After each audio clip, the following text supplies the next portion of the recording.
Hi guys, so today I am 10 weeks in one day. A lot of crazy things have happened since I last talked to you guys. I've had a threatened miscarriage because I had spotting like week 5 or something like that, 4 or 5, and pinpoint cramping.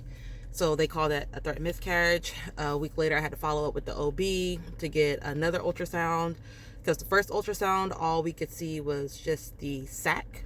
And then that following week, I had an ultrasound with the OB, and we saw a sac and a yolk sac, and a gestational sac, a yolk sac, and a spinal pole, but no heartbeat.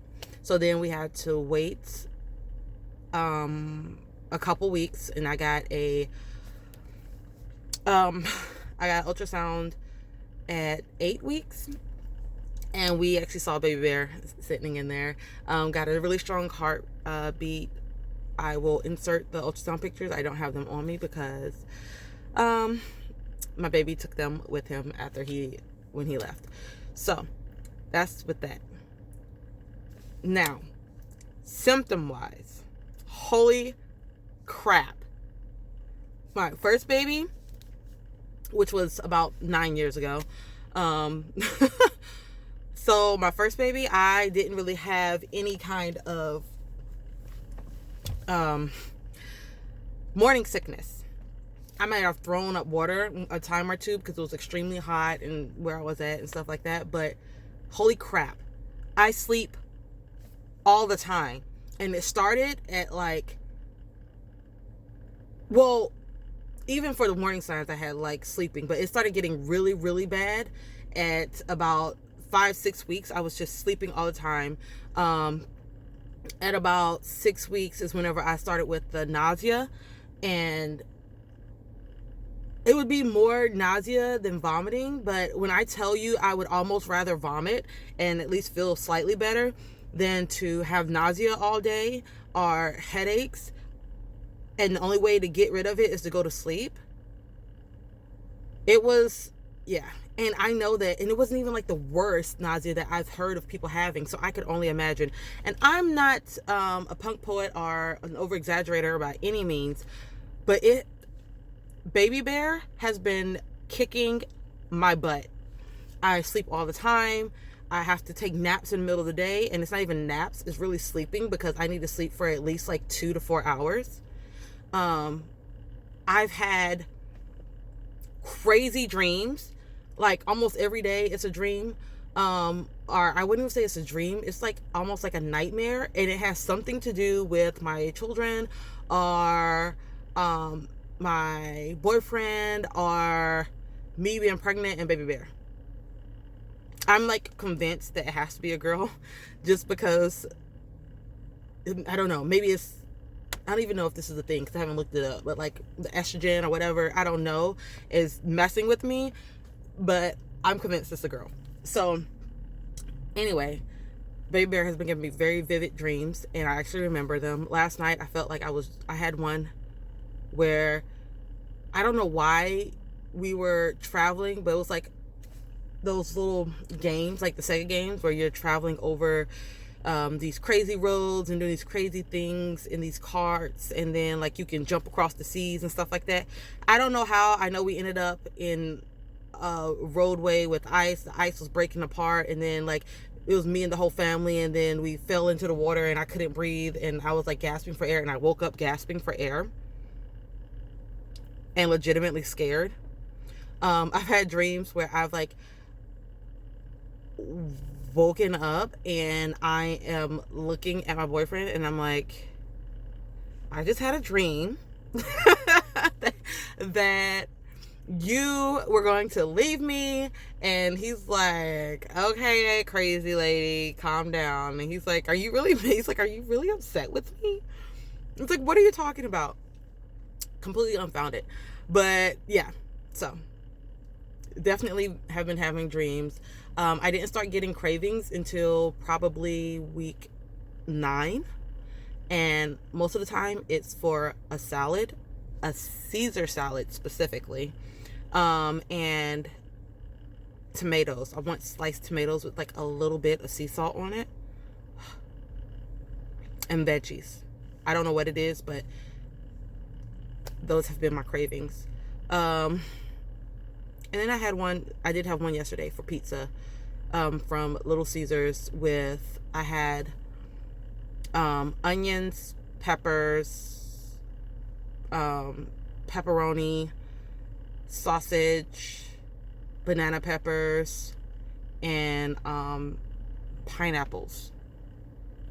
I'm not against people eating pineapples on like Hawaiian pizzas, but I don't normally get pineapples. Oh, and mushrooms. I don't know. That's what I wanted, and it was delicious, and I actually was able to keep it down without throwing it up, because I've had some weird episodes of throwing things up. Like, this baby doesn't like Chick-fil-A fries. Fine with the nuggets, but doesn't like the fries. Baby likes McDonald's fries, but doesn't like McDonald's chicken nuggets. It's really weird. And like, I'll eat something and it'll be delicious, and I'll keep it down, and then literally 40 minutes later I'll throw it all up.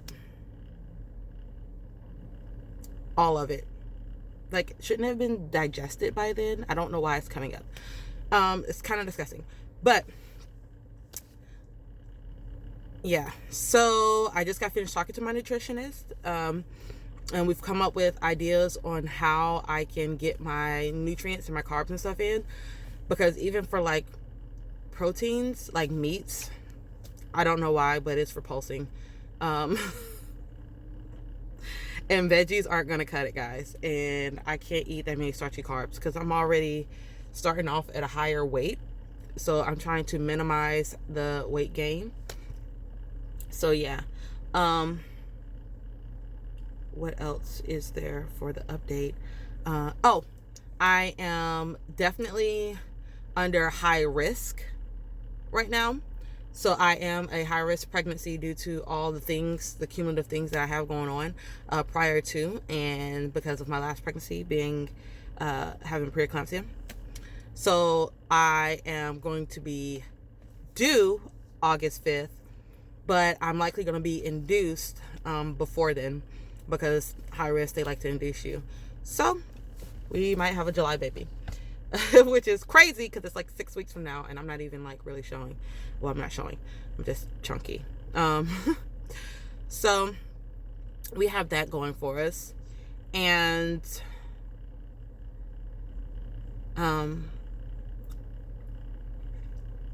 yeah. Oh, last thing. I also had to go get blood work and stuff done because I'm high risk, so I get a lot of stuff early. So I've already taken my glucose test, which I had a mild reaction to it. Maybe like 10 minutes after I took it, I started getting tremors. I started getting tremors. So they had to call nurses and doctors over to look at me because my hand was like going crazy. And then it subsided. But they took blood work for that. They took blood work to test for any genetic abnormalities, for spinal stuff. And part of one of the tests through blood work is the like the sex organs and stuff like that, making sure that everything with that is fine with the baby. So, and in doing that, you inadvertently can find out the sex of the baby. So I opted to find out the sex. So I'm hoping that coming, not this week, next week, I get to find out the sex of the baby. I don't know how they're going to deliver it to me, whether it's going to be like, hey, do you want to know in an envelope, or if they come out and tell me like straight up, this is the sex of the baby. Either way, I'm not going to tell my boyfriend because I want to do a gender reveal. But if they can do it in an envelope, then we'll find out together. If not, he will find out independently. But I'm excited because we get to find out the sex of the baby super early. And I have already gone through and got like the baby registries and stuff up and got all those. So I'll do a separate video about like the free and close to free stuff and samples that I've gotten. And I've also done a bunch of shopping from like Facebook Marketplace and stuff like that. And I have all my major items that I need for the baby. I just don't have clothes and little stuff. But I'm gonna let other people get that, because if you buy everything, people get upset. Yeah. And then we also revealed to the babies, or the children, the other children, that they have a brother or sister coming, and they're super excited. Everybody's voting for a girl. We've let his parents know and his siblings know. Mine don't know yet, and they're rooting for girl too. So everybody's on board with the girl. I'm going to have to tell my family here soon. So yeah, I've been talking for a really long time, and I'm getting hungry, so I'm about to go in here and go shopping for some snacking stuff based off what my nutritionist said, which might be a whole nother video. But I just want to do a quick update because I have not been giving you guys anything. So yeah, my 10-week update from the 5th week till the 10th. So that's 5-week gap. I'll try and do better and do maybe like a every 2-week update or something like that. But in the meantime, see you guys later. Thanks.